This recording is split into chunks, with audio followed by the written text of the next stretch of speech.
اللہ ताला इंसान को 4 तरीक़ों से अपनी तरफ बुलाता है और उन 4 तरीक़ों में से जो सबसे पहला तरीका है वो सबसे आसान और इंसानी समझ में आने वाला है। और वो पहला तरीका क्या है, पहला साइन कौन सा है, मैं आपको अच्छे से आसान अल्फाजों में समझाता हूँ। अब पहला तरीका जिसके ज़रिए अल्लाह ताला इंसान को इशारा देता है कि इंसान अल्लाह की तरफ पलट जाए, अल्लाह की तरफ लौट आए, वो ये है कि इंसान को कहीं से हिदायत की बात पहुँच जाए। अब जैसे आपने मोबाइल पकड़ा और आपने स्क्रॉलिंग शुरू कर दी और अचानक से आपके सामने कोई हिदायत की बात आ गई, कोई वीडियो आ गई जिसमें आपको अल्लाह की मोहब्बत के बारे में बताया जा रहा था, आपको कहा जा रहा था कि आप अल्लाह की तरफ लौट आओ, या कोई भी इस्लाम से रिलेटेड वीडियो। तो अब वो वीडियो आपके सामने बिला वजह नहीं आती, बल्कि अल्लाह चाहता है तो आपके सामने वो वीडियो आती है और आप वो वीडियो देखते हो। वो वीडियो अल्लाह की तरफ से एक साइन होता है कि अल्लाह आपको हिदायत देना चाहते हैं, अल्लाह आपको अपनी तरफ बुलाना चाहते हैं। अल्लाह ये चाहते हैं कि आप गुनाहों के रस्तों को, गुमराही के रस्तों को छोड़ दें और अल्लाह की तरफ लौट आएं। अब मेरे पास ऐसे बहुत सारे मैसेजेस आते हैं, कमेंट्स आते हैं कि भाई हम गुनाह करते थे और फिर हमने आपकी वीडियो देखी, हमारे दिल में अल्लाह का खौफ पैदा हो गया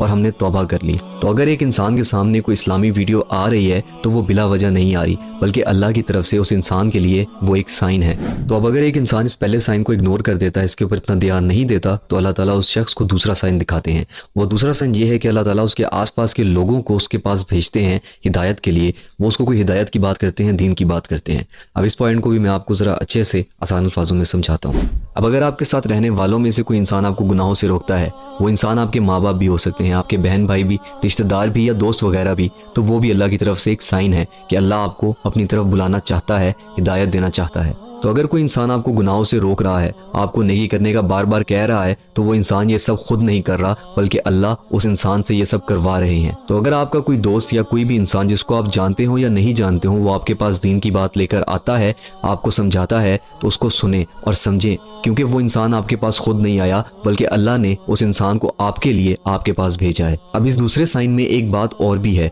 और वो ये है कि आपके रिश्तेदार, दोस्त या घर वाले जो आपके साथ रहते हैं और वो भी वही गुनाह कर रहे हैं जो आप कर रहे हैं, और उनके ऊपर उस गुनाह की वजह से कोई मुसीबत, परेशानी या बीमारी आ जाती है और आप पर नहीं आती, तो ये भी एक साइन है कि अल्लाह आपको मौका दे रहे हैं तौबा करने का, अपने गुनाहों वाली ज़िंदगी को छोड़ने का। अब अगर एक शख्स इस दूसरे साइन को भी नहीं समझता और फिर भी गुनाहों में लगा रहता है, तो अल्लाह ताला उस शख्स को तीसरा साइन देते हैं, और ये तीसरा साइन पहले 2 साइन से ज़्यादा तकलीफ दे है। ये तीसरा साइन क्या है, चलिए डिटेल से समझते हैं। कि आपकी ज़िंदगी में कोई आजमाइश ज़बरदस्ती शामिल हो जाए, आपके ना चाहते हुए भी, और वो आजमाइश कुछ भी हो सकती है, कोई बुरा इंसान, बीमारी, माजूरी, बुरा वक्त, या कुछ भी जो एक इंसान को नापसंद है, इंसान की पसंद के खिलाफ है, और वो आजमाइश इंसान को यह एहसास दिलाए कि वो कुछ नहीं कर सकता, वो बेबस है। कुरान मजीद में सूरह सजदा की आयत 21, जिसका मफ़हूम कुछ यूं है, और हम उनको क़यामत के बड़े अजाब के सिवा अजाब दुनिया का भी मज़ा चखाएंगे, शायद वो हमारी तरफ लौट आएं। अल्लाह ताला ने इन आयात में फरमाया कि